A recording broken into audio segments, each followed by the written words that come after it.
Ia, e fia lava le nganga e toi whatalo whaatu I lau whafunga anga le atinu pele. Ia, e meise na ia tātou pa anga le uma ua mai le tātou po kalame masani nei tauafiafi ma LOABAY. Ia, e toi whawhiloa ia tuai. Ia, whamalulua atu le tātou vaenga mua mua. Ia, pe ona motu sia whafusei ona nā tua lava na nei mea o ta inga whaona po nei. Ia, ale anganga le whautai o leo toi maua le tātou whiloa inga. Ia, e vi ia ele alofa mleanga leo le atua. Wa taita ina mai lo o tau soifua. Ia, maso maa ua nei ola vai vai. Ia, ona e pei ona i ere tātou po kalame masani nei. Ia, o le tauawhiafi ma LOABAY. Ia, mai lo tauawhiafi. Talo sia le lofo le li. Ia, o le nao lo manuia mea uma. Ilo nanga le lei. Toi whatalo whaatu mista ngango netu la le fia. Toi whatalo whaalua atu Fresh Murray. Toi whatalo whaalua atu le tātou tunu. Na o mafuta me whawhatai la velo msa I fo I masalo fo na fo fai fo sina le fio lato wa lo sa uni mai mole matamatanga mai whafonga mai ia vai me fale tonu ia tango leo sio Colin le ala na me sio Colin kiki a pule me ika fo le I fo le Ia le ki ngai fo ronga vai. Ana te lea io ana funga ke pena fo I ma o fela ia mai se vai ngana o matua le fia Ia ono le fale tonu. Ia, akau sia ia, o mea nā ia, akau sia ia, le o matongi pili. O tami nei, a Mari mane ne as Faraile ia pe ona e saunoa ia I kau sia ia manu ia, o mas Faraile lato, kau sia le isi me o tupu vegesi ia, o kei me uma seki, sa haungi foi le hingu la kola sui. Ia, vai pe o le aso nei e relax, mai e lisi, wale upo nao lo whaunga, e lisi. Ia, mai ngā luenga o vai aso atua, ia pe ala e tua tama nao, ia o awa malos. Ia whautuanga maasani ala upo kalame rea o ia lau po atam whai ngā. Ia ai na ona tutuane I o tafa, a o e tango fia le awa, ia aua ne e tango le foi uli o le tāwale. Mantua foi la tano e meo le awa, ele li ngā ma, ni le nafi ia, ia mantua, le, kala, te via le stak po kalame, I o le arase ei. Ia ma ilo ko mo fa ia I tua ina la se ia la fiafa pe nei. Ko fo le inu tangata I mo rongo toni ia so lo inu la se. Tata ko e ngwa makango langa wallet. Ia se I men ako I kilo. Nato mo lato o no fini. Ato ko lato mai fa ai mai. Ko lu. Ia I fa ka us fam. Ma kilo I us fam umar fanga kala le ako ko kilo fo la ko lu. O pe like ka kala ri vale Na fia ki do fo ngoro ko. O le fanu no fala. No fa ka mai ko kala lo pe ka mo fisili ka ka ri pola me ko fisili pa se ha me ringa fa ila me ka me fa ro fa mo le ka mo le ka fa se me le mai kilo ila to so to lo ma fa mai aka pa wa lo kilo ai afu ya au le leilo au le leilo ala ai temi walu ma ko fale au le leilo ala ai o walu ma fale no inga me mai sa o ampale anga folding on ko lua folding mo ia ko le sanga te sa o ilo tala na o le nganga te le no fa longo mai si o kamalai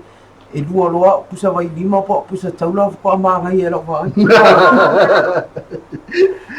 ayo e sa vai le ko nga me ko kia va pe o nga lo pusa o me le anga mo vole le vai eu quero eu te sau lá é fai o alu se for lo fango sai ti tiro le ska mai le anga lo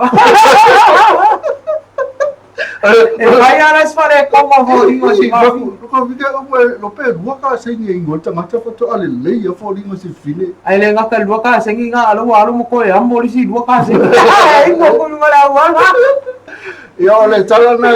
e pe ona tala no te foi le fiafi va pe nei o sa ni tato ia va foi fia foi o manga le ale ya so sa un ino ia mo foi pe ma ia foi tuanga le lava te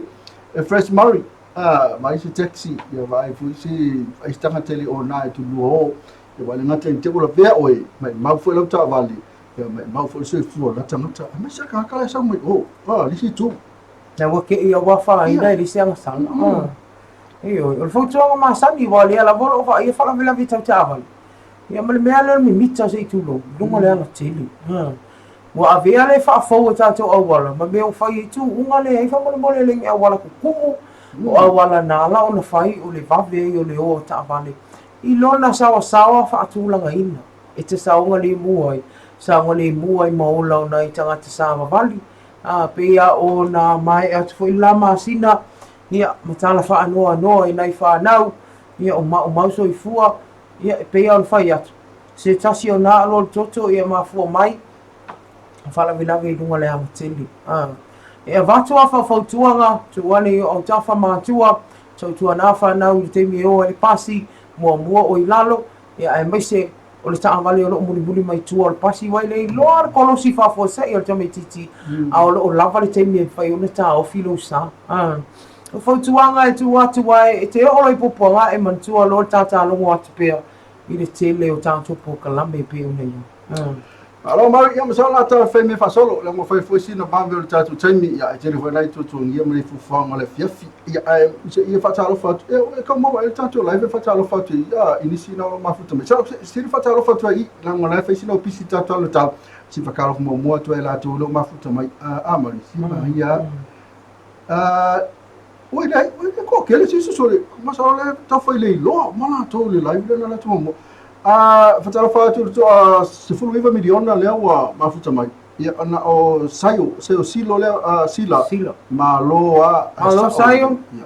masala tu ta ia wa fu sulanga i tau na nei ma tai ao ia wa fu fanga la so tai ao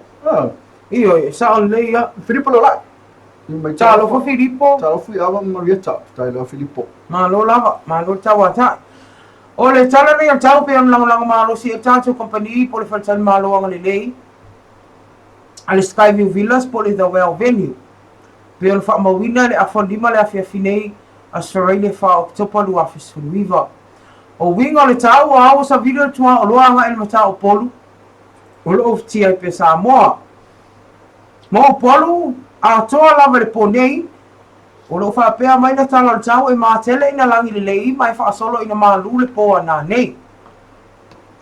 ai mo polu lava ia le anga ia tu le aso atai ao o le au fitia se vai ngole langi ao ma nai timu i le tai ao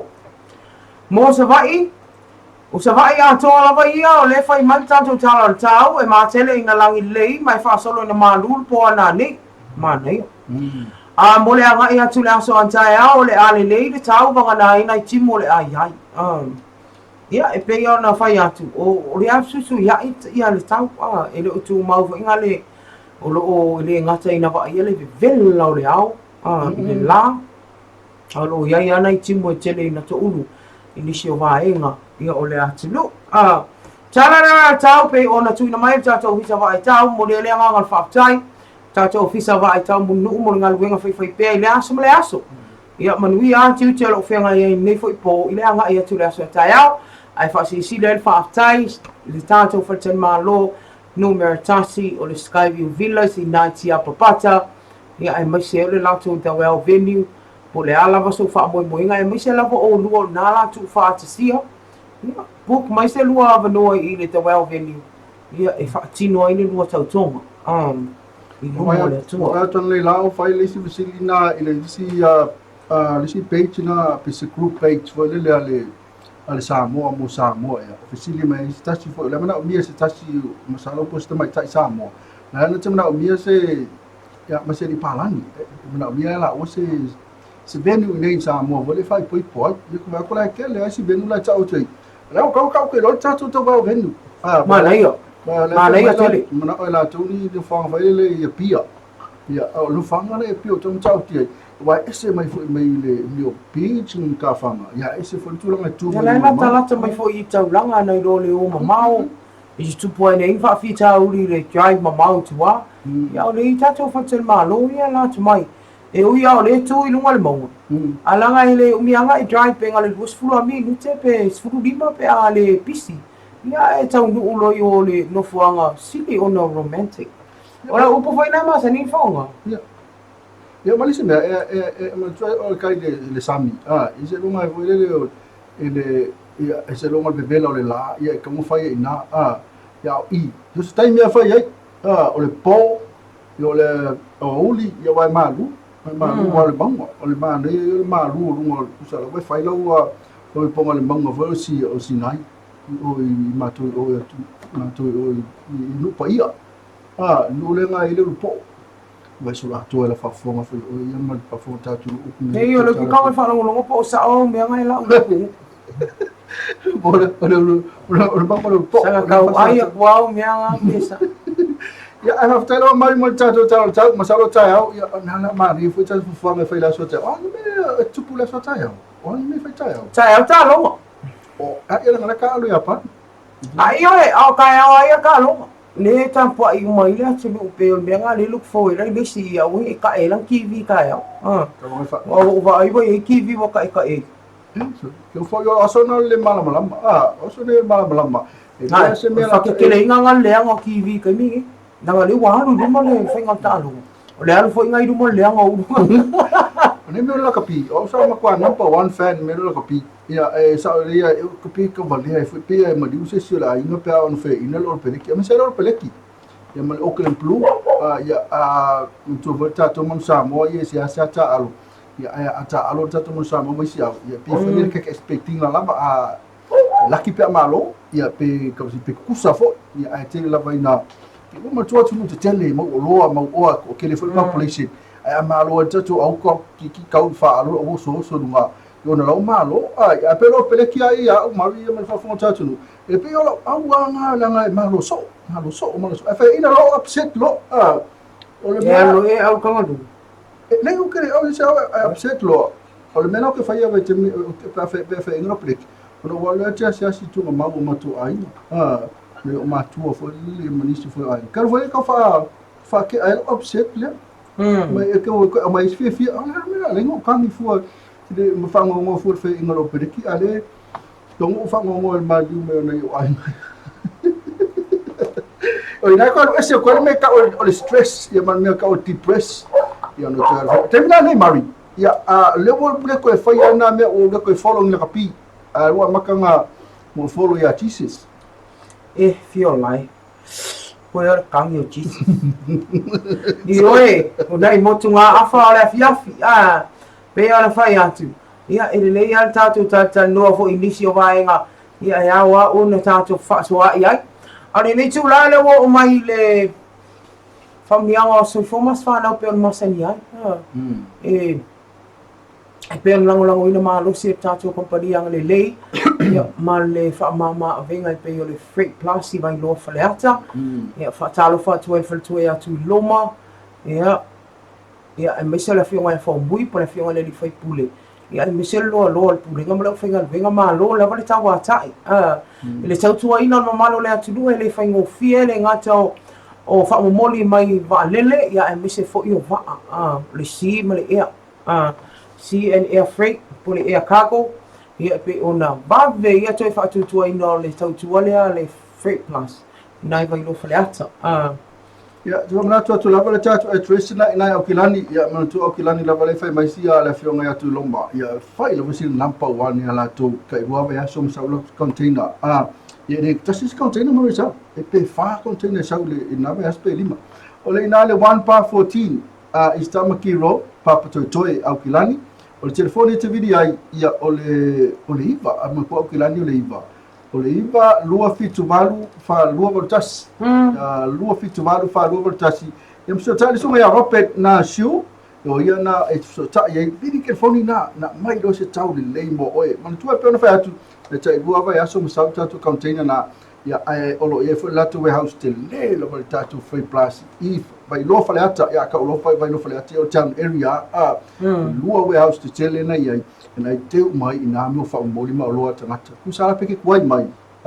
pe ismo fa le tonu ala teu tonu le warehouse la malu pu ya ila wa au fa mo li me sala wala tala te termine lo tomati ia male ki mas la telefoni nei mari nei sa mo ia vini no mena o le tolu tastasi tolu lua no mena le fionga ya tulo tolu tastasi tolu lua fa so tai ia la na fa ya tu ngale fa so tai o vaenga o mai te fia fasili ai le aunanga e te malama pe wala au pe te asi fo i lunga lato Facebook page po le lato website o le Freight Plus e te maua o mai vaenga o addresses e mawhai ona e alifo e nai i New Zealand Australia. E au mai wha amuri si lo matua masto ina o lewa on tari atu. Ia awane loto e tawai te alvai asfo. O ina nisi e ina la to so fu le so ia pera fu nei tamiti fa mana tuna la to sfano. E nisi. O te iloa e mana ia leo i se tā malolonga pupulawa. Ai le io ai whatalo whate aperitiso mo e vau. Whatalo whate aperitiso ia le mafuta mai nei tula le fia. A le asa ili atu pe intato pa awalo o whamuna tuina la to asoifua. Ia o na whailoa atu ilia. I le semi atu e te liu mai ai. Ia ma whaasola atu i lava ia i le whatalo whanai e tātou company. Between now to loya le tuangane ia yula ia wata to tala i talo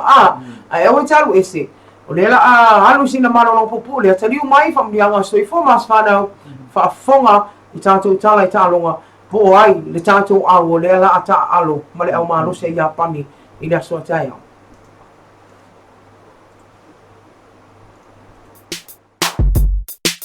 Frontline production. Whoever man to see oil manatu to oil of fatu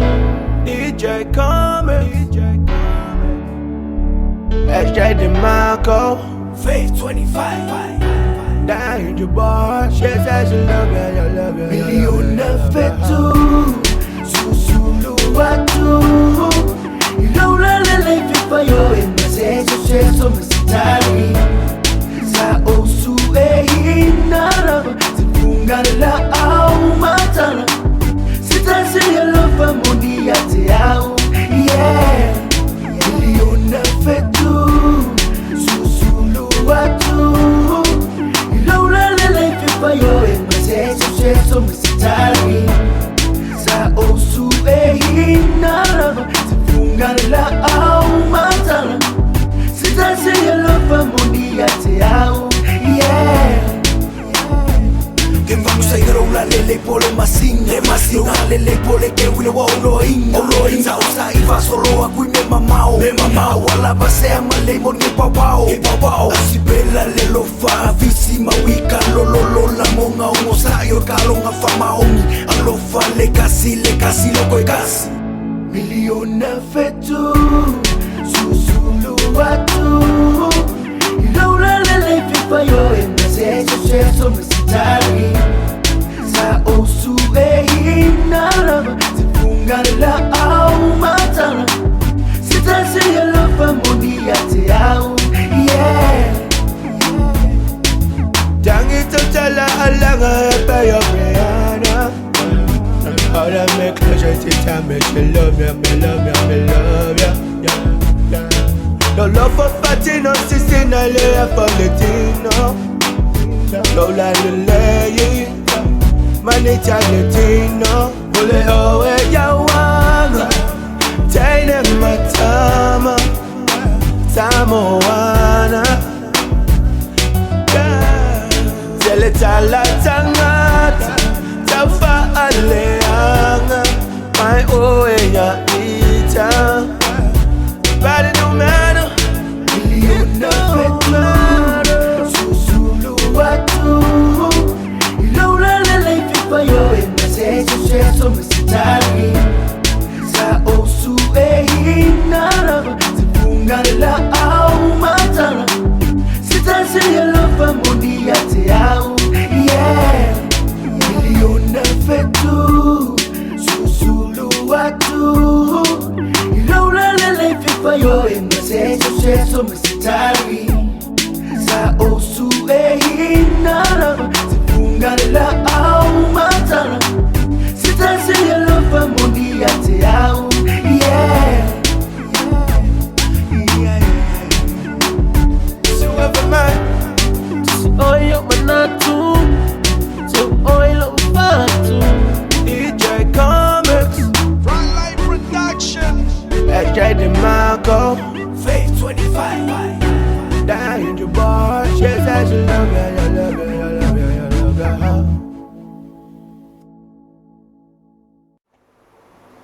Ia, e whiwhi lava te whatalo whātu toi te liu mai o le tātou pokalame nei pe o na masani ai TAUAFIAFI ma LOABAY malo lava soifua ia la to le fa to amaua mai tatou fasalauga malo le faamalosi nei fo es Faraile ia ai tatou tele io ia I faamiliaga soifua masfanau ia ona o le ua maua tatou fesotaʻiga ia ma le tuagane ia iulai gale ia auā foi sau faafogaaga I sina lipoti talalata mai tala I taloga ia o le afiafia ai faatalofa atu lai nei tulaga le afiafi malo le saifua malo le ona saʻi tiu lo fegai ai Ya, so lo fa ta lo fa mari ma lo la ba ya le on sai ko ma sa wa sai tu pe ma pe ba de ko ya so la to ya me se la ba ya o sai to I no pe se lo so ta to tu ya me se ga ta ya to tu fide ya me se ko ya le pio ga ya tu ya me li ya wa la ba ya le lo tu ya di ya me se ko ya o sai to I no pe ya o le ma ba lo te lo so ta to tu ya I le tu ma ya ndanga de ya le no pe grupo network ya ele ma fai na bona tu I lalo le ngago te fataro fatu ya ma fa malo atu o solo fatu ya ta o ma fa na uma ya la va te ta for de que no ko malo mai de to to ba o danga ataro fatu ma fa malo atu ya te o to uma ya I de ko na ngo na ya fina to ya tu me ya fa ko sta ko de ta to sala ta lo ba fa uma de ko ba ya so ya o ma fa yo tu fa te sia ma ina tu ya o no de lango malo si mai ya fa o kuanga de ya la fa le pipa skuti ki sa le upi ma to nga tua to mo atu ta to sala e ono suinga o fa le di sa ya ona le pio ya ba ngolo mo tani Steve Texas ora na au ya morta lo nga male ya pani ya I de ba be au la so sa le ya mai le liso la to le sa fa pe na to wider to ya I sa ro ga I ba ya ma si ko ti lani ya le lisi la nei o ma sa mo le o pa tu nga ba mo sa ro ga ya pani la so to surua I le tae au lea so sa a tau nei. O tātou props o le rio tōre nei numero tasi ia mamai ko lara tōre numero tolu. O hukas o le rio sei lala land. O tātou blocks o keina o pepe mapi una pata lele. O tātou flangas o Chris Bui ia mapi te ioane. O numero valo te aklamor ka te teni fo idea. O tātou halfback o tui po lata I vau. First 5-8 u tei se teni. O wingi numero sultasi o et fido. Second 5-8 o Henry Taepu. Tento sui kota ala pati de ua, wingi numero surpa a situ ala marjur peki o tim na Williams. Ino fora o pare o leona o patu langa mai ei numero suru ono Rainy Wia, purtitu Paul alo e mile, te pulu batu James Lay, pulu ima te nio tole a foa, lua se pulu Charles Taiwan, lua spurtati pere so fonga Kelly, numero lua se pulu lua le rio susi ata pisi, pale lua se pulu tolu o Kieran Kono Tia. O lo patanga toi foi, ia I le fioga I de ari pade mira. Le pio me atu la pasa I le lupe so dia sai le banere no o ia foi le o te te fono de pia tu e ia sa go foi pa lo te fa malo si problema ma la ua so a pasa uni I no sa lo ia lo solo I le pulo lo sa va I bana ma lo si ia pani ito sa lo ma sa mi sa go le pulo la I o ma ea yo se no tua sa mala la usiti ia I fast food lima I na se pulu ka na ta re no fa si fa mo e pe uni de sila ia I ono se puru tolu I le nei ai. Ai la ni tolu puru lima Rusia e le ai se ai. Ia o puru le tau wa ai le manu sa boa. I sa rao pa ai o la kapia sa ma o la le suru banu te sangar ma tua ia po le teiti manu sa boa. Ia le manu sa milo ro pe na i tolu au sa tadia sa te rei ma au sa tadia. Ma le Australia pa perin na malongo ai au la tulu ia I le suru tolu I le tolu se puru tasi. O la sora na pira tu va toi au Samoa por team Samoa I to va la to tino por bodybuilding International Federation Bodybuilding South Pacific Championship le fai Tahiti I le amatanga o le fai sopoi Ito tato sala ua pala I no mai lungo le New Zealand Herald e le mafai o pata lui don pusu anga na le tunu ya lupe sori ai to se pata le ata fua ia e fai da so no surono o ke so parua ke suriba le family o Derek Tisora. The tahu de promoter paka ya Eddie Hearns o makua le suinga o se asianga o le social paka I da uau e parte se alcomare vere por spider a o pela ye mana tole dinga. O ye fado do no paka e to suia per rischetto de la fedo Ingaman Tisora e a fa poesia a to alona malosi. Per tanto siamo soccare tu la mia riconoscenza Football Confederation Olympics qualifier le oro tari mano City walle manu ya ite no fenga ra soccare tu no so na bandoa o ta ro Olympic e to so ko dua se puru ai semi final no dua na pero ye ni sino mo fiti le ungo le ta no na manu ai sina ia fiti ai e uno i le tasi te mi fai do fai le ave i ai solo mona ma padu atu manu ai solo mona i ai e tasi le ai solo mona no sina le sa i dia campino le foi ta balla ta ua o le au manu la fai ma sui le tulani le ko le senia i le Olimpeka i Tokyo Japani i le 2 lo malama na le la le sa fatino ina i ma ta lo mariti se la te sesto e si pe stede minuto pa le sa i dingo se au po trials ora una capia da to i nang i po le due scurte sangar ma tua guarda per video sarà un ballo si portare sangar under 20 le fai e fitti ma si no november le sangar nei lua se fulu maleva questo fatto stava e lua di auliki sama online scurte sangar ma tua ma si tadia Olo i sono la tulu, ma lo malanga mai lo se fai na pa ana na ra sa mo ma rugby league sa mo a wala ba pa so mai lo la to mai da to sa no lo na rugby league i alo mo pa na la i to sa mo a la so na ti ne sa fa ye ma yo policio pensenga i sa no ngai ba ia o na ma lo tu la lua ba li fa se ma ki o ma ba e fai ba su la lo tu la lua i tolu e o no manu ai poi ia la ba ia me ko la o na ma li e tamu sanga liki au tu la lua le tu malo sananga e le i mama watu wa tamu sanga sopa le tu lambi le dei polo senia sorry e martato sala fai oro ia nei ki tonu le tu nu le lio tele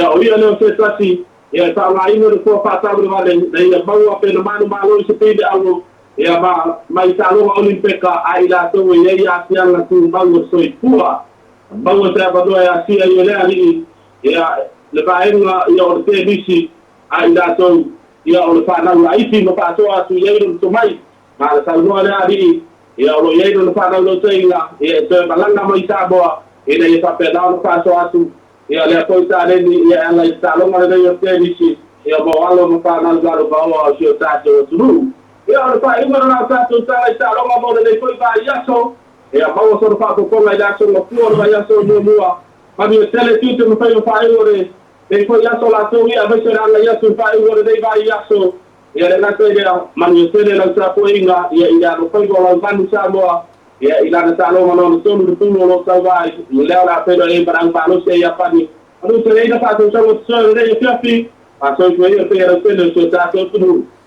ia fa sai tele i ulai mo tala o talonga mai ai alele on ta pela ia le fu wa fa fonga se ta to wa tinu ia manu ia tele fo ia le alo atu fa unga ni va yaso ta to fe no ila so fu a pe au dia ile le lo fo malanga le le tu nei tu la fa so i foi ia na wa fa fonga se ta to tinu ia isina fa poponga na ta tu tala i talonga ia pe ona masa ni ia so fua aso lulu mas Faraile o mai sta itasi pe ona tapina ina mafonga ina ia ele tuangane ia ulai ngale o le sui o tato o nanga ia e pe ona tu ina mai pea ia mo lo si la fia o le vainga e pe ona anga ia tala i talonga ia ta mane talonga ia pe ona na tomu atu ia tato au tato au le la ta alo ia male awa Japani le fengo fi ia ile po le sto na i po le vela sto na e malama le sape ia Whanonga tu tato au nala ta alo ma au Japani ia ma nei o le au na wa sui tato phase 5 ia sungana atu spisi de sa ai am no sui to pesto valu ele sui fo no wa tu tonu sui tonu al tanga talen o peti ia ile ma nei o lan ta alo va so o ile ta alo ngale na uma ia tim Paul Mr. Tim na ale fe mai si ba ngolo foli o ke mina ki ke le sala fo ele ki fafo ala kwalu le deadline pong mistake ya masaro ale tu punga mistake ya ya tato se fo tato mun sa mol pota ya le la ta alo mera o Japan ya au Japan ni sa fa ye lamia au ya sola man ko sta lo Japan ni male o peleki mai ta mi o ta alo ile su male ya tono lom ke se lau mo tupo ai ale o peleki le wa kap fo se lau mo tupo le pe fiku ya au terminate Ama kuwa ke le ar se le suinga mo i lava o le tau te vai atu e tele i tangata mai iskala po i le uni Japan. Ia langa le ta o ele ngo Japan. Me ta alo i la le fiti o le mea uli o le Afrika. Ia alanga o le ta o le ngo o le atu o Japan. O le ala le tau un tatu whaatamala i so se au lama. Au ai le o whaatamala whai a o mo ni au ta penanga. I li whai ngō fia tau si ni o ngari po le nalang. Ke pera wala o Japan ke pera la o ni usila lo peleki. Ia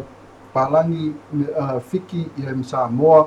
i Tonga ia ona fai la nga tatu peleki. Pana ia Australia o fa so solo to fa la Australia o mix foi. Pana foi au falangi ma Englandi i wa ba kula o ta alu mai tatu tama ia England. Ta alu tatu tama ia Ireland. I wale tulang wei ia mai tatu tama na ta alu Australia. Ia tulang ana wei a fai fala tatu ma na o tatu ia le tatu au. E fai ka ko mai nisi foi le ia foi sala va pele i tele no e pele fa no ni foi se voi le se pele le sono pito foi ia i nei ata al tupe ata no ia ma le tupe ia e mo i lava i le loto nu i o tam samo ai le te i ona i tama i se pon ka wata i fafu uno se leni e paula vala le o te mi tau te va ai el tele o tatu tama me kala pui fafu o le temi o lo ta o tau si le onga nei o le pola langi o te to fitu tau te va ai nei te mai le na mai lava uno loto nu pe mai ala ta alo no sfua ia ai alu a su mali ma ko ka ko nampa uma valu le sala vea ia ko ro pe fia ma sina la vea le el tatu le anga le mai le o le anga to la ko kala ke le ia pe plas tu la a tatu se atu le tatu au soka ia na ki wa mo ki mo ele mo fe tatu olimpika i wa le na le ka kapu ai pe le olimpika na wa tu na ma au tatu soka mo le ai ia o ke lo ai finka i limi soka o tele au le ina mua ma soka ia sa mu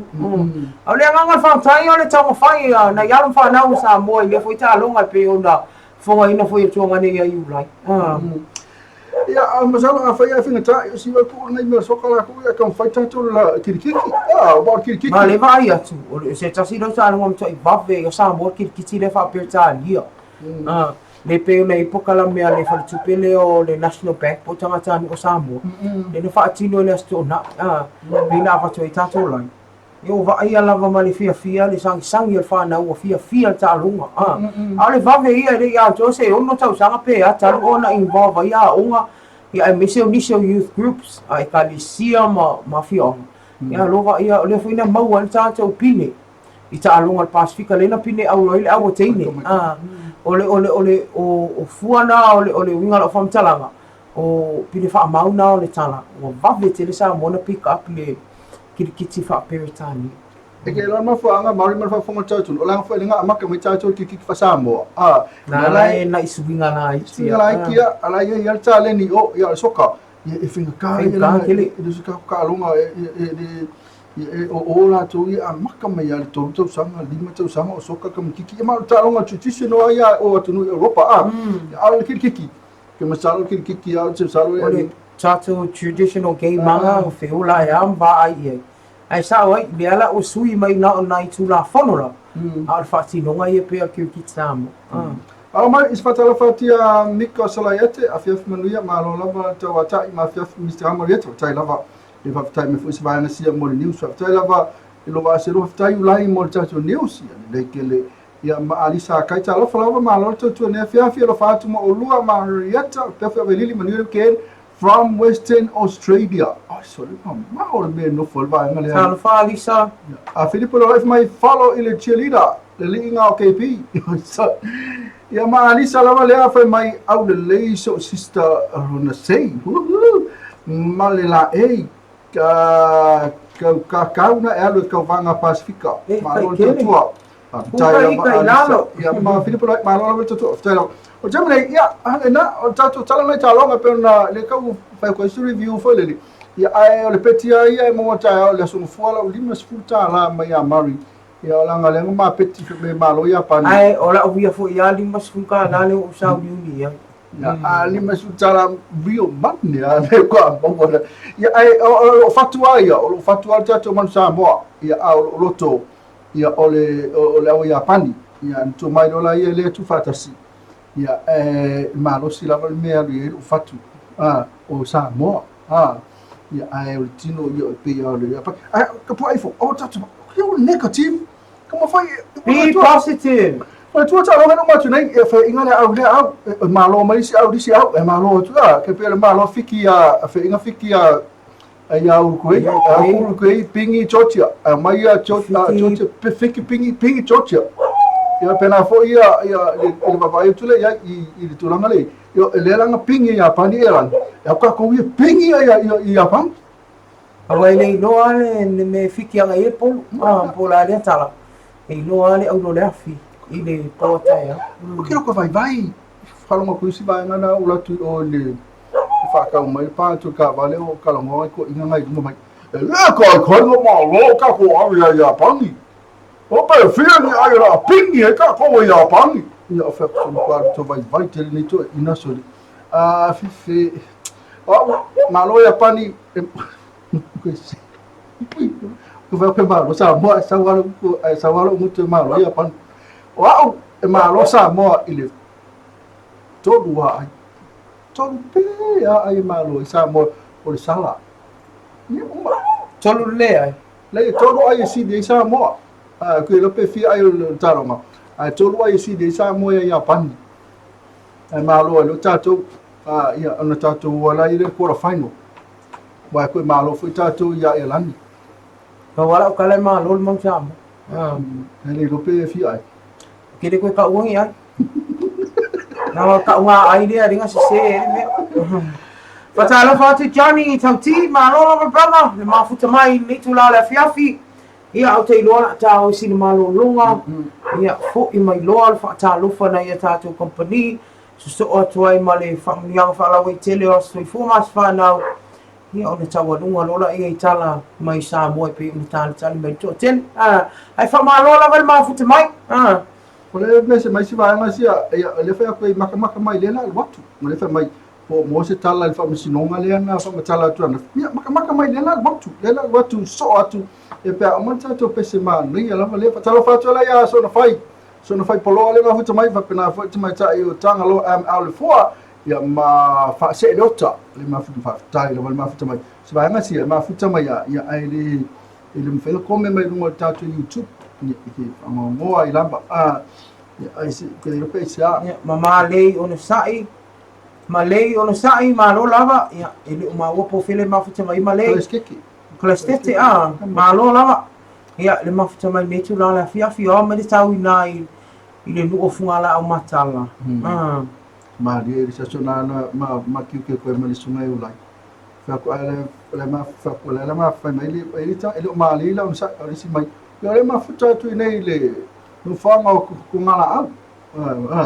fa ko fa mai fa ko ulai o fe me le ma futa mai fa la kai a me yo todo funga la au fo le fa la ta ile pas la se eu ulai fa le yo o le no fanga na kales ke ta o mo fanga funga la au ia na la ma futa mai si vanga sina va persi si ko ngai eu la eu le tolu funga la ia wa me fa la tai o i no fa mai sona fai okay wa do ai aku au le me to mai ta ina lo mari ia malo foi au le singa mai kele me o le singa ku au le like so it is me I know que lo mango fa ku e alo no la mai nei kuli la kele anga kuli venga lo fa se fa I know so na fai que ta mai fua I know ela to start to say foi mai if I follow to news la foi na tu matai e ai fa fonga le tato fa talo foi company ele umi ia o family fa la we tele to so fo mas fa na ule na fa moto no tala talo ia na fa mai alo le tato tala mi sa mo on sai mai to ti mai ia tali mai pe mo ke ro si la al pawa al mela manga o ye o le tala fa si no ngale ko lan on sai ia mo pe al vi tutti na le lava o le on sai sa so was in malolo tali mai fa wa tato pukalame TAUAFIAFI malobe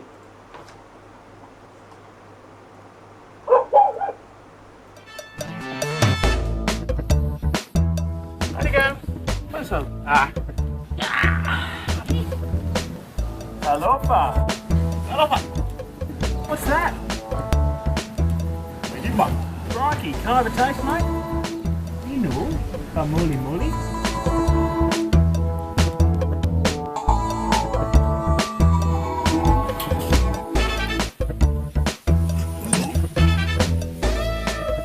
Tough taste. Very benign.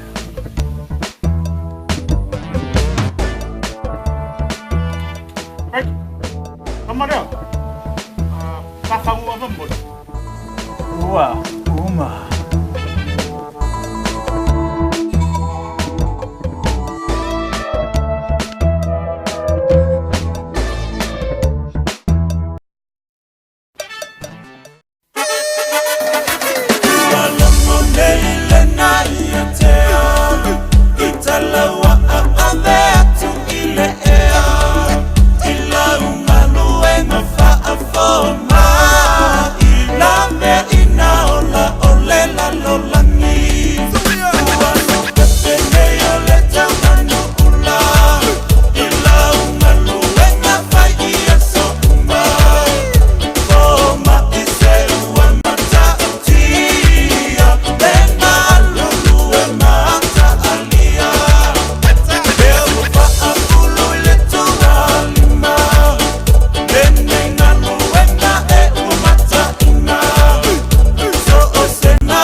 Ia e fia langa ngai te whaatalo whātu. Ia e le whapoponga ne o tātou pokalame. Ia po le toitaliu mai. Ia mai le mano ronga tātou pokalame nei TAUAFIAFI ma le LOABAY.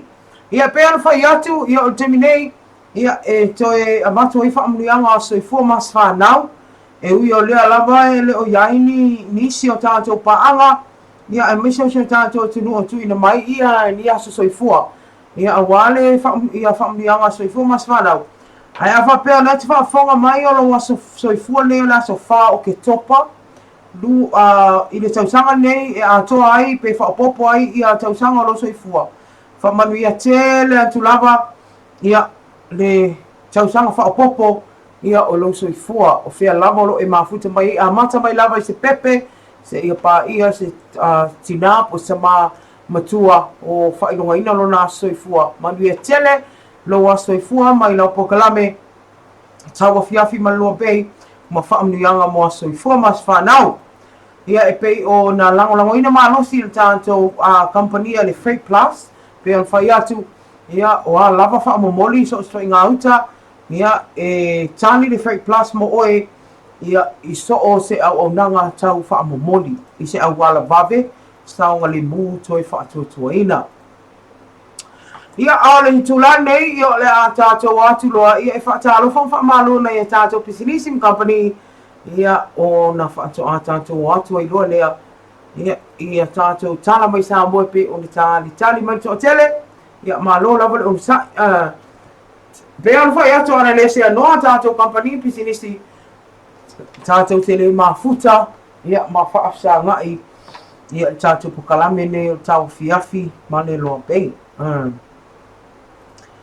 Ia ai toi whaatalofa atu ai la tō le whatoa mafuta mai ia malo lava whaatalofa atu Tom ia e maise ia o Johnny Tauti ia o Malanga Tauwhinga whaatalofa atu o lo mafuta mai Tennessee, Amerika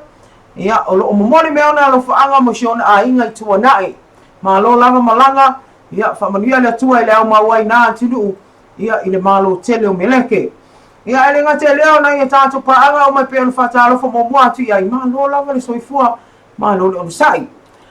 Ia nei tu la fifi lava i whaatalofa atu le whale enga le Cafe La Toronto whatua Lucia Leota e mese o le pulenga mo le au whenga luenga le au kuka ia o le au whenga luenga ia i la o tautua whai pea i le tātou whale enga i lana whainga paanga ma le company al Fexco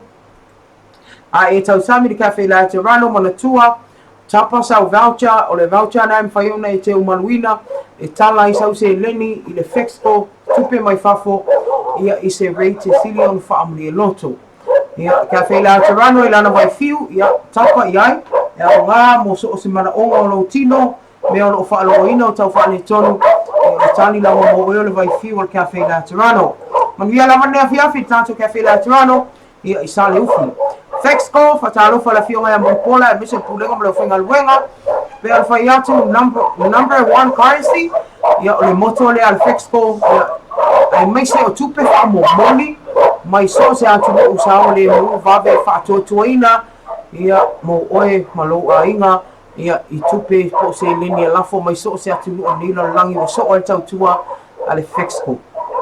MS Rental ia alovao ma le vaenga ma lola va tawata i taavale tongi ia le whale ainga i nai mle va alele tapa iai tau iai na e silafia le MS Rental i lunga le LOABAY i mwhai ona ave se ina mai se lauta la pe a rent sau taavale i na ia alovao ma le vaenga i na ina mle va alele ia ma le lato ofisa au tui muli whanua.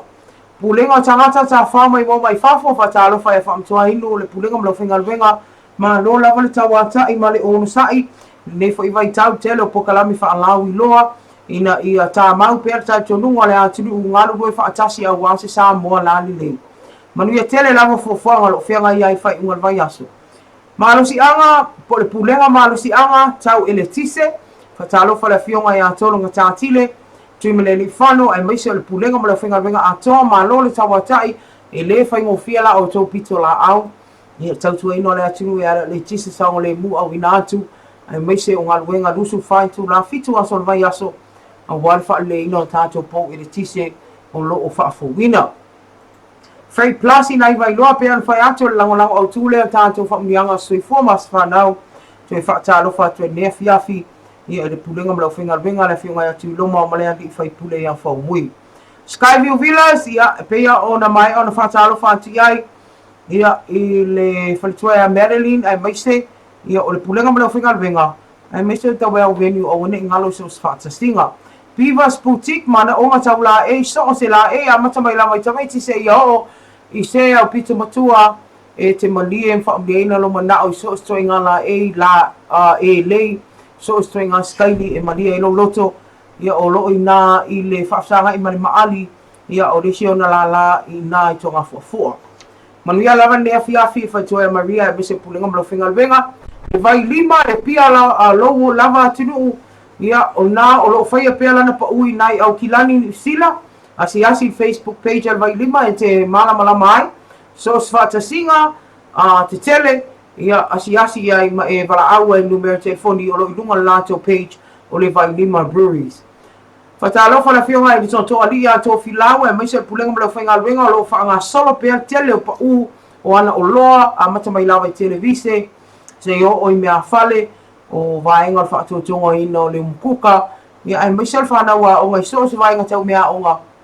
e whai lawa le pa ua le sapia a wawhana wa o nga tau sanga atoa ia mana tua tamaiti asi ai o lo whaia lato pa u whaaptoa mo o tō ila o tō waso ua lalata mai I le vai aso fou. Le ngata I lea le whaangaloina le Wilex tunga ia Nathan, ai meise le pulenga ma le whaingalwenga I nai le lata, se suka laki tofo le lei, ia ave mau malo malanga mai whafo I ese lava fo I le tofo, a le suka lati e whau mai pe whausia ina I le koko sa mua moni. Ai le ngata I lea ua iei fo le lato vai nono e tatoni ai, pe asi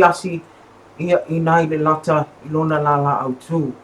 Ia nisi na tātou company, pisi nisi umwhai o na tuina mai tau au. Ia I lango ia tātou pakalame le aso ma le aso. I le ngata I lea o le whale tupe le NPS po le National Bank of Samoa. Pe ala whai ato le fua e launch langa debit card. Ia I le vai as fo. Ia stemi whai na tuina atu le lau I ringa o le whai au nanga whaingo fie. Ia a le whale tupe alo lava atinu le National Bank of Samoa. Ia o le whaatalofa na ma le whaamalo nei a tātou Pisinissim Company. Ia I le lefu I tūla le afiafi. Au te iloa le a tātou wanu I sina malo longa pupu lava lea taliu mai. Ia o na e whaafufunga loa lea. Ia tātou tala mai sa moe pe tali mai tō tere. Ai toi whaatalofa atua ia sa nele Ioane. Mika sola ia te. Ia o Tom, malo lava Tom. Ia Johnny. Ia ma ilantou ma le mafuta mai malanga.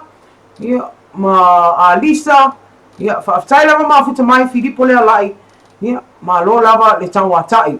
Ia la tātou asi na malolonga taliu mai whaafonga, ia tātou tala mai sa moa, ila nei tūlao le afiafi.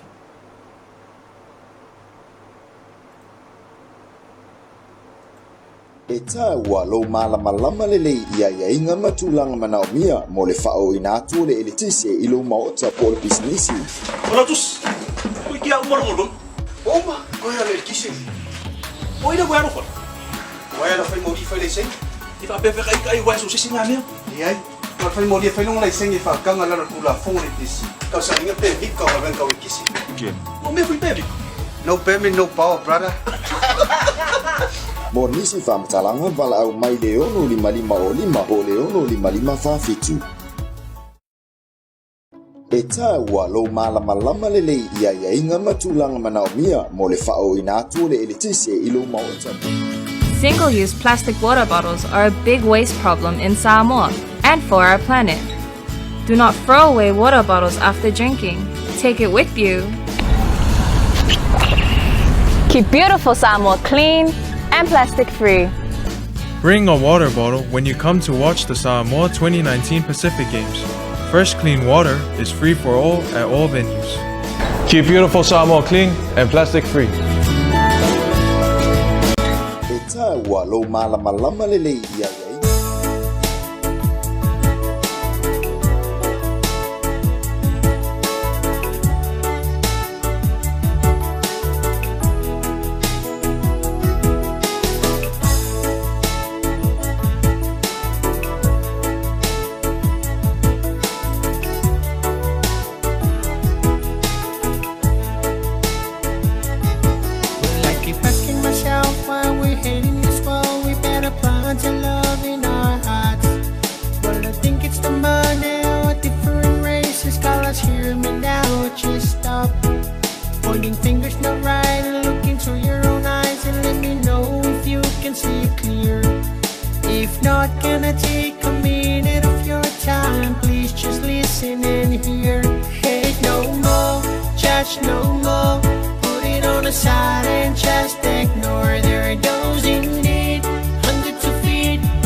Yourself under their feet. Keep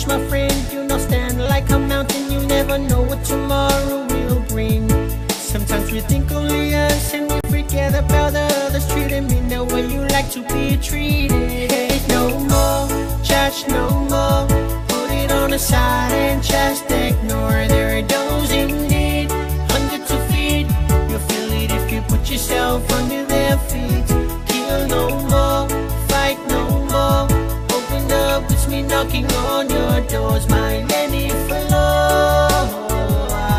Hate no more.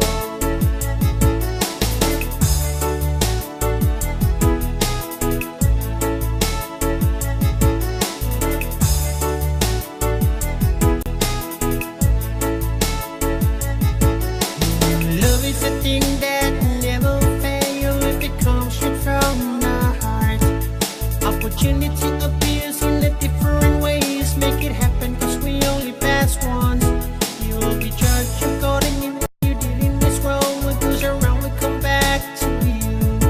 Start living in love, I'm in love one another. Be brave and always do good. Hate no more, judge no more. Put it on the side and just ignore. There are those in need, under 2 feet. You'll feel it if you put yourself under their feet. Kill no more, fight no more. Open up, it's me knocking on your doors. My Lenny for love.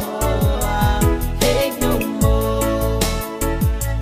hate no more, judge no more. Put it on the side and just ignore. There are those in need, under 2 feet. You'll feel it if you put yourself under their feet. Kill no more, fight no more. Open up, it's me knocking on your doors. My Lenny for love. Hate no more. My Lenny for love. Hate no more. My Lenny for love. Hate no more.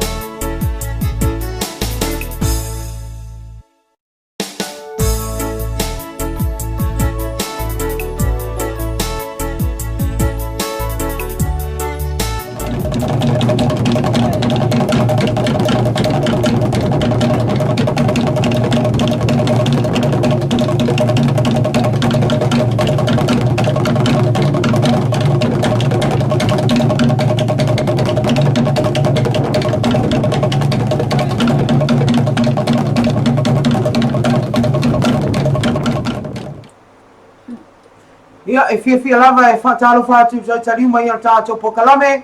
Ia o le tauafiafi ma LOABAY e usi mai alau whaafonga. Ia o se whaapoponga ne tātou tala mai Samoa. Ia i le lefu tūla le fiafi. E so mua te tātou tala o le tai au nei lea na whaawawina i mōli mau. Mo le ilo ilonga na matao pu whaasanga ia ko Lani Junior Lamb. E pe ona tua ia ele i tua leo le whasi o tia lona to olua ia Sao Justina Sao. I le masina o Oketopa o tausanga o mawai. O le moi mau o le tai au ato ana le lao le alifo mai whaapitoa po le pathologist e suafa ia Dr. Paul Butterill. O se alifo mai o si lia ma le lua lima tausanga o ia whaatautai e ta o tonga mo maliu whaapea. E pe ona ia le maliu o le afionga ia Sao. O le nei alifo mai e mai Queensland, Australia, le ana ia whaamatala ina awili ili. I luma le whaamasinonga maua lunga le tai au nei. Ia manu anga e o atu le sifulu tolu na maua i le tino o Sao. I le taimi o lona ta o tonga whaapitoa. O le tele o nei manu anga na whaalia Dr. Paul le whaapea. E tele lava i le ua o le whaai. O totonu o le ngutu po le whafonga se i tulau. O totonu o vaenga o le ua atoa i maisi manu anga i le whaatawhata. Matua lima ma whaasolo atua i lalo vahe. E fitu manu anga i totonu o le tino o Sao. Lua manu anga i lunga vaenga o nufolinga, whapea i manu anga i wha isi vaenga o le tino. O nei manu anga umana whai Lord Dr. Paul, talu ona ia ta auto hina manu anga o tangata tua ia i sisi o lata ua se i tulo. Fatoa ia wa ia lava lea i se mata upu whapea, ua wha isi tele o manu anga o tangata, ne ta ua na sisi le ua se i tulo, pena ia wha ina le upu whapea tania, o le extremely uncommon. Na whaasino o mai Dr. Paul i se whaatangata, na sau ni ele tua leo ia vai nga uma manu angai pe ona ta ua na ia loi le tino sau ina wa mai ale ta o tonga fa apitoa ile masino no ve mai lo na so lua o le tausanga wa mavai ile nei mata o puna fisiringia ele lo ia ko la ni a komiti korea ia le fo mai fa apitoa le nei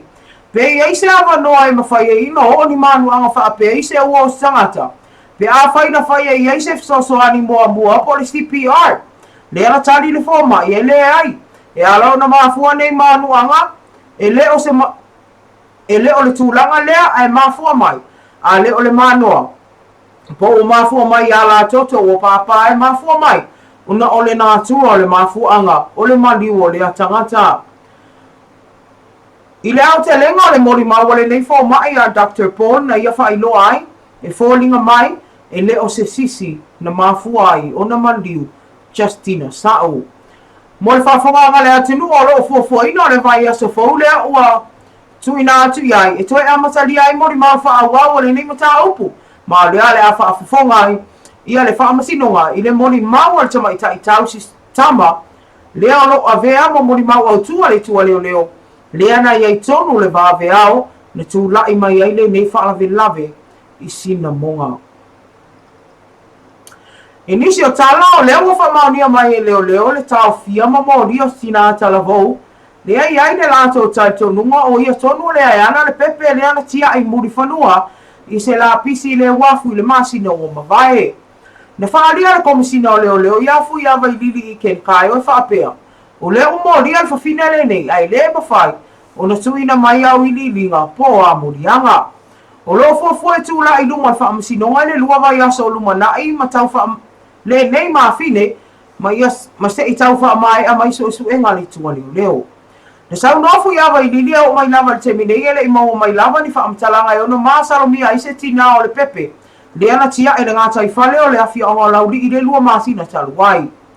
o le pepe teina le nei na tia i le wafu i mulfanua ana mawaina le ufainga venga i se la pisi o le wafu i le tai au tono le aso fitu o le masina o mawai mo fa maunia mai foi o komisina o leo o le tinale ne umolia ile nei pepe pe ona maua ile wafu o se tina mai poru nei ai le o mafai ona ta ua mai po fea tonu no na fio anga o le va ai ona so o mata o pui pepe pe ona la fo ina pe tia ina na talo sanga ina e ta o e kale sia so fa ata si le ngalu e fa ata si le ngata o fa fea inga uma wa fio anga ai o ni mfai pule nu ta si e tau fo ia le nei fa fita o le ala le fa ala e au ma awa nei tau mo fai na tia ni fa fita au di tau mai tanga i te mai ta i tono so se afio anga o lo ave le lango mtanga luenga leo i lea fo i fuafuanga ai mai se ai o to manga mo e poponga tia le la tau fa manatu i le laina o le ola po le laina viri fua pe a fai wo o ni fa fita au di onga o mai se mai ta i mai tanga ua le mo fai ai ona tau sia lana pepe ina ia vave vala au atu le numera valu se lau fitu valu fitu fa i so se teimi o le aso. O lo whaaria foi wa tu whaatasia se o whainga luenga le matanga luenga so i whamalolo ina e whiso so ani po kalame whaalau i loa e tafi e se a ine nei whaafitauri i to tonu o le atunuu. O le tātou tana muni o le aso lua le vai aso nei le ana tū lai ai lumo le whaamasinonga wha i tu malo i as tangata pālota mai pule ono e tali ono modi anga tu ina ato whaamtalanga se po whaamtalanga pepelo e resi tala ai mo le whainga pālota le taimi o le whainga pālota lai titi a whaasale le anga numera lua ia mati o tausanga nei o ia leo baby lo si vale vulo tausanga le matua le ana ia i mawai e nemi ta opu i whaamisino ia nere pālota lea na mafuona i loa le nei sori ngā tūla whona ina watu i nātu le ID pālota Avui, ai te ena mai ele masini. Whaapito ai restala i tangata pālota, ma mauai wa mai ona restala ina le nei tangata pālota i le isi tū malo. O loo mōria fo ele pule nuo ia pue fua sale le lua sale i le mōria anga tu ina ato wha momonga pelo le ofisa whai ngā pālota, ona le sao lana tusin tu ina ato e winga i le nei tangata pālota. E lua se lauta alana sala le o tu ina ato te tonge vui, ona le mori anga le nei o wha amau mia mo ia.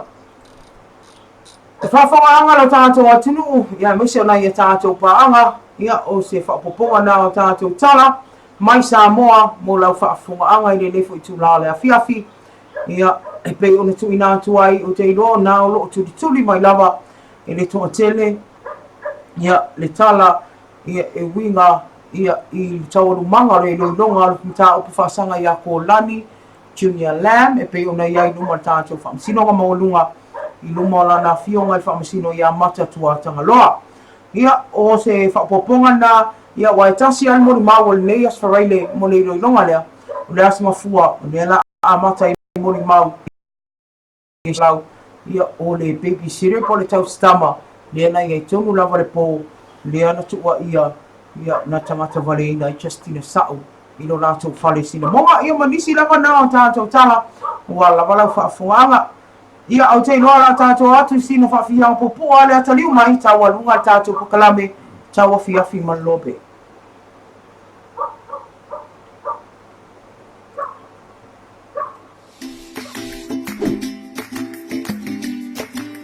O le whaongaina o le ipu ai o se awala e mawhai o na fuafua le le iai lau mea tau mawha. Mai vaenga e tonu o mea ai ia awha le ipu i fuala au aina.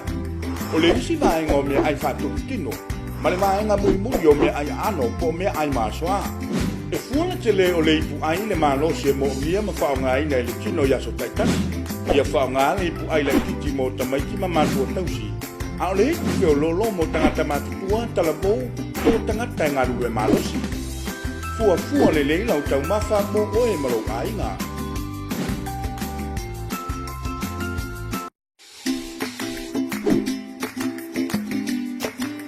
O le whaonga aina o le ipu ai o se awala e mawhai o na fua.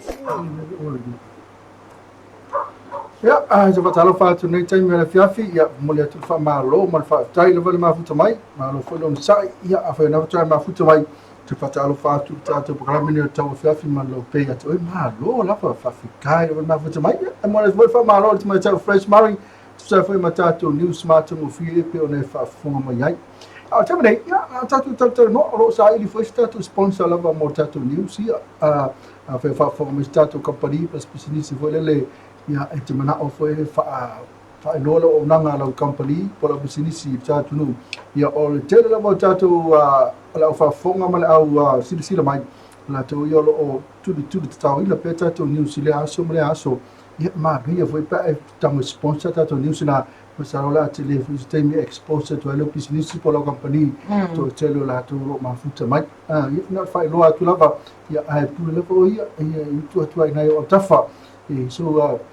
nanga te vado tato company lo pasa la taimi ia ai ase finangalo se company o ia if ia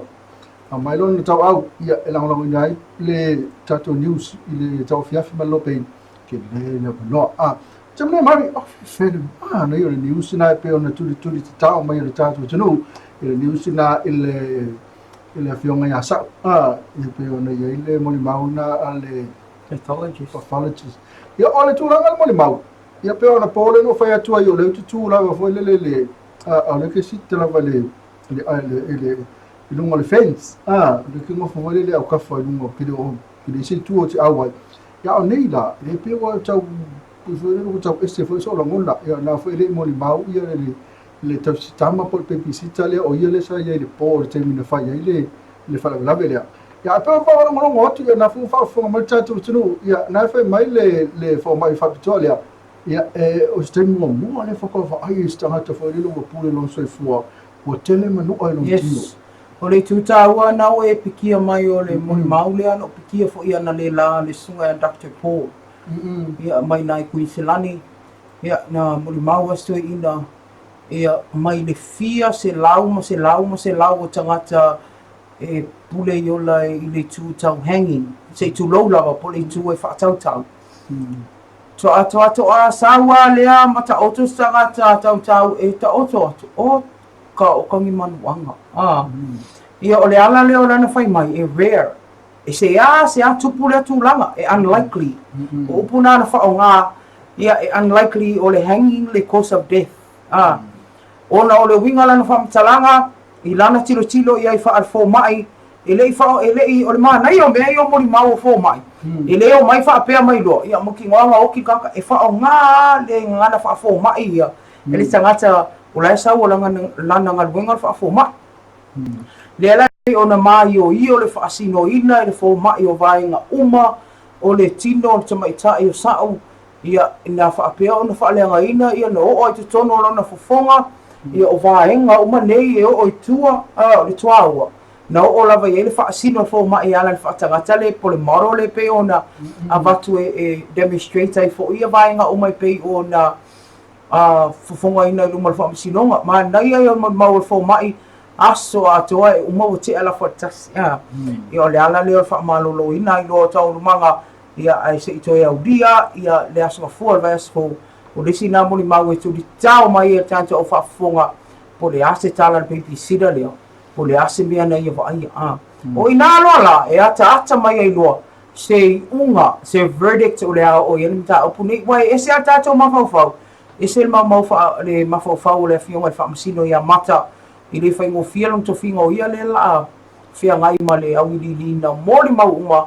masu e lo po le ale verdict po le unga mo le ri o polan ia se tala atu na fa masino nga le fo ia so ia mandisi fo io tato tala na ia e pe ona ai o se fa manatu ta ua le mo i tato wa tu la lata fo ile o toi mamao fo ia ona le tala fo ile fa nga palota ia actually o nga ua mata le stala fa mole e o le manatu mai so nga tu la fo no le o le tu na tu fa mtalanga se pe pelo i mo le ofisa fa nga palota pe na fia fo si di ile mai ku le ondo ia o le fa manatu na wa polo dima na tu watu le polo dima na o le lu se la tala pasana la le si la te me fa ia yo no vinga o tofu na e tanto pepele na tia ai mul fo no le masalo mi se tasi o mafile le fa do mai no swafa ma le afio anga tu mo nei no vinga la ma ngalo la pule ono wa len tau fa su e pule ono tau fa su e tu mo nei le la fa ma ni lo masalo mi ai se tasi o tina mai polu nei yo ni sina ta tu tala i to ta no ai foi ia wala fa funga nga e se la tu na fa to ama futa mai Malo mari ia na tu langa ia pe o toi foi asi ko foi la vai tu le tato fa msino le ia fo mai ia pe o tau e mari lua se fulu lima fita sanga fo si dia mali lu sul lima tau sanga talu ona pathologist ai wo si dia mali tolu sul tau sanga talu ona fo mai tipi na mo ave am fo mai tipi le tau sanga valu tolu ai le ave loa ia ma fo mai mea kau mea kau ponga i whapitoa tangata mani biu i le tau sanga i was tasi i wai wha pai le wasina experience o tato fo mai lea ia masalo le maa nei ia i o le whanongo longo le maa i o hi o leo maingo o le mori mau ia mantua o tangata ni i liwa pega kua almes fo misinonga o tele fo misinonga e mana o mia ia ale va inga langa nga siringa o ke ia o le whamitalanga lea te maa lua le whangaina le pule extremely uncommon Salu na vea ia ma pathologist. Ko ava ai ale se case nga hang. Nga kau se too low. Fa funga nga le tunu. Ai o ma ko ma wa e ma nga le nga fa makale ia. Se fulu polu le fa ingo manga. Mai lungo fo ringa se pa ia lalo wa e me ka ole inner surface. Ole surface of ringa. Ia mai si vai ngo tino wa e la vea fo imeni. E uno o. Ia ba le tu asili ona faftai o le mai almon mouse fo mai walenta malanga al poni. Ia faftai ai fo ile sineito ina wa matua. Ia almana ia mon mau Dr. Paul ana lela. Ia era eu ne va fo mai ia tatus na I fo na tulanga si ka mo tu ele tala faia. Man tu ele fai tala temini ele lo po ele unga. Ia a masala fo vas fo ia na la ele mon mau pepicita. Ia mai loa ia malisi foi po fe algo nga ia no mapa mami ia ole tu langa le pepe masalo se pepe o se pepe ales astangata o polu alamo mahalo i lava tia ai ko mo fonua fa pe masalo salo ai foi lele po pe foro e finka nga so e lu ai me ma fo ia masalo salo ia pe ia meu leo e po si savai ia no o tilo fandi tau e fatino fo ai no ia ole tu le yo tangata la mana na oni pepe fa mo bole Awa tu le na to umanga te masi vaenga o male mafuta mai sa nele lo mafuta mai New Zealand I au kilani ia le sina ma mea ma lolo soifua ia ma sililo poasa ia mai na to male mafuta mai fa manuela to ya to ya te lofa alava lo to Mr. Rango ia tala fo ia le vangele mafuta mika solaiete ia ma pena fo ma Lorenzo sister Maro para insist love the program lo fatu from Melbourne. Malo Lorenzo. Ia mika mai vapitai lava ia te ulo mo tu ma tonga fine fef man tele fo fanga o lo ki en lo fatu mo ulo ka place tai lava ia Johnny lo mai vapitai fresh Murray mo tatu news malo tu malo fo Mr. Ngango ngafa kalai malo se fo para ngafa Ngango Marietta malo lava ka ko lo fatu vapitai lava ngafa kalai mo familianga ia alofa te fo mo to lava ia na wa fa lava ia pa wala mea I tatou ia oi e pa rota ia na sto fa tuanga te va tu ne o pole lima a woni te fa ia mena o pepelo o le skala fa lua sao skala fa lua sa awe le skala ko ngole kumalo mombo awe ke sa fuwa ngole kupe wala kule ka akale prai po le kupe sa lava ia ai alofa tele tu lava ia to male ma futa mai Manuia tele le weekend fa manga tu talo le lo fole li tanto wa dia las ngo fu mo tanto to fe lo I lo na lo fo lo na ngale au te lo ia na pau na mai a te nei fa to fa so fu manuia nei po oh la wali kisi mai ia si wali Uma coisa tem minha kisi mai e lo po vera la fi Ka se fatu malo te mes moa ma. Olha te ne po. Passa voa.